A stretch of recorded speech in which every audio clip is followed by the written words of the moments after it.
First of all, we beat Bayern Munich, right? They were supposed to be the best team in Europe. That was the talk or whatever. We're never going to get the same respect from the media, first of all. Nobody's now going to say, oh, no, Arsenal's the best team in Europe. They're never going to say that. They're never going to acknowledge what's happening in the Emirates right now. They're not going to acknowledge that we battered Tottenham. They're not going to acknowledge that we battered Bayern Munich, and when we battered Chelsea on the weekend as well. They're not going to acknowledge it. They're going to talk about our defenders. They're going to talk about set pieces. They're going to talk about, oh, if we spend too much money. What we're not going to get is our respect. But when we'll get the respect is when, at the end of the season, we're going to be lifting the trophies that we are going to lift. There's no doubt about it. And I wanted to say this because I haven't seen anybody say that yet. I want to give a credit or shout out to the owners that promised 10 years ago. And they got a lot of hate from us. A lot of, profanity was thrown at them.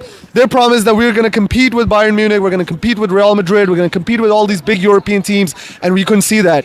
But now, 10 years later, Josh Kroenke, your promise is fulfilled.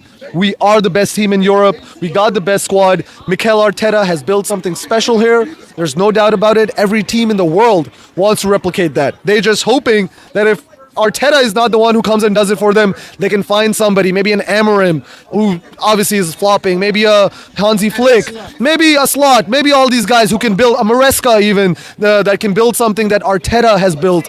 But you can't replicate what's happening here, man, because what Arteta is doing is the identity.